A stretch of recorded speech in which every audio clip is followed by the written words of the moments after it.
Sanctioning and divesting from Israeli institutions. So in the context of Amsterdam, the student demand was to first of all disclose all of the ties that the University of Amsterdam has with Israeli institutions, both academic, education institutions, and the arms industry powers. Where Israel-Palestine is for once is an ingredient, it is in the mix of issues that are being discussed. And of course, we've seen this Muslim Vote Initiative and independent candidates.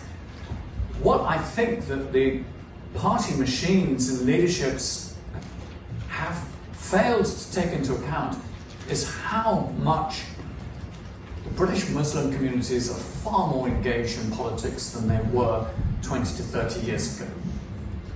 But I do think that right now, Israeli-Saudi normalization wouldn't be possible with throwing the Palestinians entirely under the bus, right? So they have to have a gesture, and it's up to us to make sure that I was a candidate in elections that never happened in 2021. And they didn't happen, not because we couldn't hold, but because nobody in the West wanted them to happen. The Europeans didn't send the observers. The diplomats were very apprehensive. They were almost certain we were going to make the wrong choice. We weren't going to pick their guys. They were right.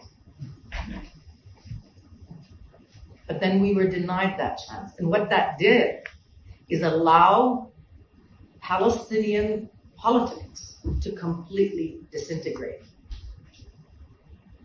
And what it did is lock us as a people, not just in the occupied West Bank and Gaza, including Jerusalem, but every Palestinian, everywhere in the world. They have locked us in a situation where we are hostage to a divided and dysfunctional and paralyzed political system where there is no discussion. Because we are not deciding, right?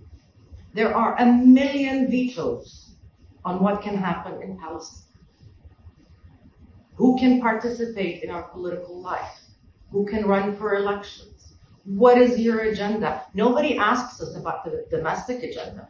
Where do we stand? Boycotting, sanctioning and divesting from Israeli institutions. So in the context of Amsterdam, the student demand was to first of all disclose all of the ties that the University of Amsterdam has with Israeli institutions, both academic, education institutions, and likely being complicit in the violations that are happening now. And that means that not only the UK is complicit, but individual ministers and officials are complicit and potentially liable as well under criminal law for their aiding, abetting complicity. And we know that civil servants in the Department for Trade and Business have already raised their concerns and said that they were thinking about taking action as a result. UNRWA funding, as Chris said, if that is not something that is done within the first 100 days, I don't think we can hear anything about commitments to humanitarian provision, to ensuring that I don't want to hear any more concern from any government official or minister that we are so concerned that there is not aid getting into Gaza, that they're on the brink of famine, and you still will not lift your temporary suspension on UNRWA. In June, the UK's allocation will be up. We owe UNRWA money, or we are liable to pay UNRWA money in June. We need to hold Israeli leaders to account for what they've done. We have now institutions that have started the process. We need to strengthen that process, including through universal jurisdiction. I cannot wait to see when someone, Benjamin Netanyahu decide to travel abroad. Where is he going to go? Where is he going to go if the arrest warrants are granted? We need to be on the lookout for all of that. We need to be on the lookout for the settlers and for all those associated with those violations.